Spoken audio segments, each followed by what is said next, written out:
Hello and welcome to Doubles and Trebles. There is a storm brewing in British racing and it is over the whip. There is going to be new rules over the way a whip can be used, how many times, the punishments for breaking the new rules.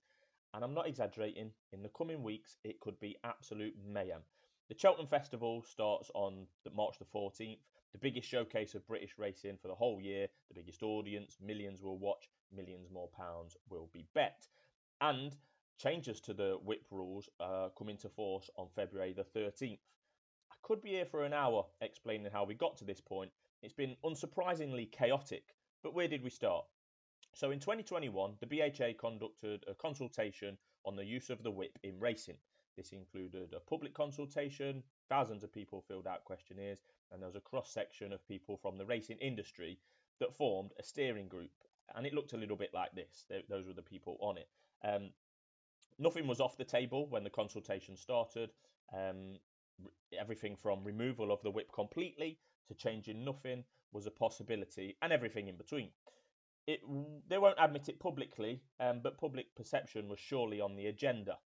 Hitting a horse, hitting an animal with a whip as a sentence and a headline might possibly doesn't sound great in some quarters, but the public perception argument is a quest to appease people and lobby groups that have no interest in the sport and don't want to just remove the whip. They want to remove horse racing as a sport altogether. So my question will be, what's the point in trying to cater for those people?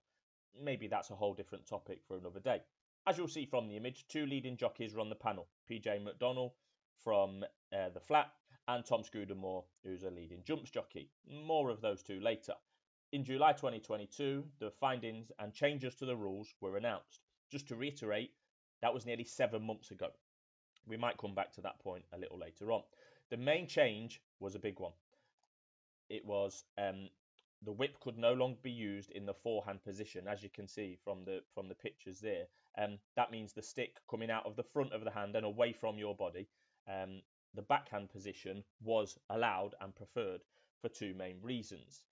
The backhand position reduces the target area to help ensure the horse is hit in the safest area more often, the area with the most muscle and natural padding on their backside. The forehand position increases the range of motion that the holder, meaning it could land in possibly the wrong area. And if you're in the backhand position, it's more of a controlled area which you land on. The backhand position also reduces the amount of power a jockey can generate, and we're going to come on to that a little bit later. But if it's in the forehand position, as you can see on the right hand side, you can get the whip higher and obviously create more force that way. On these pictures, this shows both positions. So on the left hand side, you can see the difference between the backhand and the forehand position. So on the left hand side is the forehand position, the stick coming away from the jockey's body, and on the right hand side is the backhand position coming out the back of that's PJ McDonnell coming out the back of his hand and going towards his body. I'm no expert and have never ridden a horse, but backhand only would be a massive change for the jockeys. The vast majority of whip users every single day, including today and yesterday and tomorrow, will be in the forehand position. It would be a big change.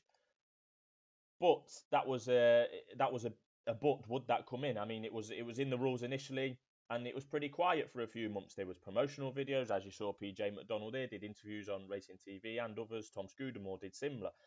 But in December, a full 5 months after the changes were announced, and by a steering group that included two senior jockeys, weighing room unrest started. They weren't happy with the backhand only rule. Crisis talks took place, and that part of the whip review was removed. A U-turn the size of which is usually only safe for Westminster, to be fair. But the jockeys had to make a concession for the removal of this rule, i.e., if they wanted to continue to use the whip in the forehand and backhand position, they needed to give some ground, and ground was given because then, as a result of reinstating the use of the forehand position, the jockeys agreed as a whole that the limit on the number of strikes they could strike a horse per race was reduced by one. So for the jumps, that was 9 before, and it has now been reduced to 8. And on the flat, it was 8 before, and has now been reduced to 7. So if you're a jockey, in the last 6 months or so, these rules haven't even been implemented yet, and you've already had to give ground on the numbers. You're already in a worse position than you were 6 months ago. all very strange and disjointed, and I think that it's safe to say that the jockeys haven't had a concise and consistent and harmonious strategy towards negotiations on this whip review from the start. So that's what happened. There was a U-turn on the forehand, the use of the forehand. That came in just before Christmas. So the new year came in. The forehand was back on the table. All looked rosy ahead of the rule changes coming in mid-February. So as a recap, at this stage, as the new year turned, the only changes to the rules, the significant changes to the rules were as follows. No use of the whip over a shoulder height starting position, harsher penalties for breaking the rules, double penalties for breaking the rules in Class 1 or Class 2 races, and potential for horses to be disqualified retrospectively if jockeys go significantly over the new limits of 7 and 8, and that would also knock on to prize money being removed from said horses winning. That was until mid-January, where we had a couple of quiet weeks, and then in mid-January, stewards were using on the racecourse a bedding-in period to inform jockeys of the rules that they would have been breaking if the rules were in place now. So if a jockey had a ride on, say, the 25th of January, didn't break any rules on that day, but would have maybe been taken to one side by the stewards on the day, who would have said, when the new rules come in on February the 13th, if you continue to do this, you may receive a ban. And a lot of that was relating to use of the whip from above shoulder height position. Yes, it was. But it's basically a warning period by saying if you continue to ride as you are and use the whip as you are going to incur bans. But I think that was a bit of a realization really for jockeys. It was all well and good agreeing to the new rules, but in practice and this bedding in period, a lot of jockeys are now not happy about the interpretation and definition of this shoulder height. As you can see from this picture, on the left-hand side is shoulder height from the forehand position, and you could actually probably go a little bit higher than that on the picture I've got. And on the right-hand side is the pretty much shoulder height from the backhand position.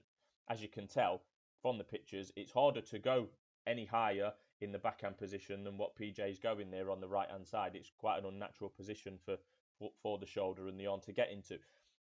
I'm no expert, but going over shoulder height with the whip in the forehand position generally isn't that pretty. Obviously creates more power, and there's sound that goes with that on impact as well, and the visuals. I can see why a public perception element is brought into the argument there. This wouldn't have been an issue really, as you can see from the picture, if the backhand position was solely to be used, because it's pretty physically impossible to get the whip any higher than shoulder height from the backhand position anyway. But as the forehand is back into play and the majority of whip users are from the forehand position, the shoulder height is going to be an issue, and that's what the BHA appear to be clamping down on. In a pretty shocking development last week, given this bedding in period and jockeys being told that they would incur a ban of X if they continue to do Y, veteran jockey on the jump Sean Quinlan revealed he would have received 51 days worth of bans in just 1 week for the use of the whip over shoulder height. That is obviously someone like Sean Quinlan's style. He's been riding for 20 years.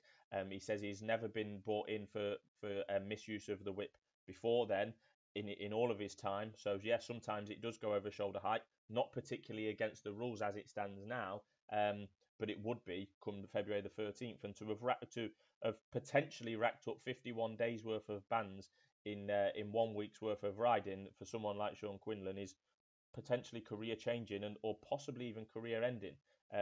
If things like that are to be true and to occur with other jockeys as well, there was a couple of examples at Cheltenham on their trials day at the end of January also. There might not be any British jockeys available for the Cheltenham Festival if they're all going to be banned.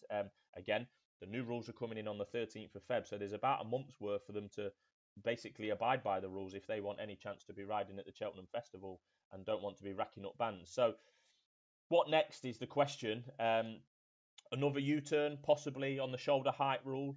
I think that is a possibility. It depends how much of a fuss the jockeys and trainers and others kick up, but I don't think that's likely in my opinion. The BHA have already given ground on the use of the forehand position, and I do think that the shoulder height element does have a public perception part to that argument as well. We can all sit here and say, like I did at the start of this video, oh well, why do we want to try and appease people that have got no interest in the sport anyway? But the use of a whip from that height and creating that much more force, it is a public perception element to the argument. Option two, there could be a delay in implementing the rules. I think this is the likeliest of the three outcomes, actually, or the three options I've got. They could, instead of the new rules coming in on February the 13th, they could delay that until either after the Cheltenham Festival or after the Aintree Grand National, which is the second week in April, or even the end of the season. The end of the jump season officially comes to a close at the end of April at Sandown, and then they normally have a couple of weeks off before starting the new season again with summer jumping.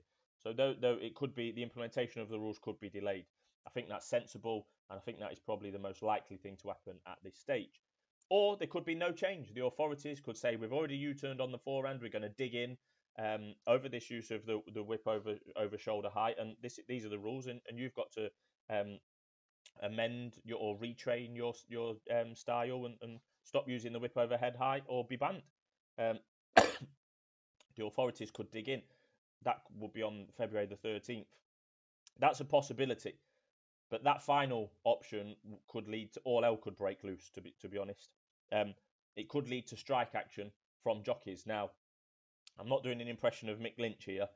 It could happen because the last time there were significant rule changes made to the use of the whip in the UK, back in October 2011, Richard Hughes, multiple-time champion jockey, multiple-time Group 1 winner, went on a one-man strike. It didn't last too long, but he did go on a one-man strike, and he was all over the news from, even away from the sporting pages. So there's a lot of information to take in. It's a moving picture every single day.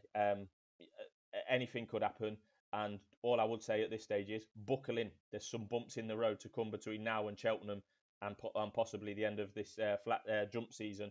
That's just my trying to answer what the hell is going on in British racing with the whip. Thanks for tuning in, and we'll be back with more racing and darts content very soon on the channel.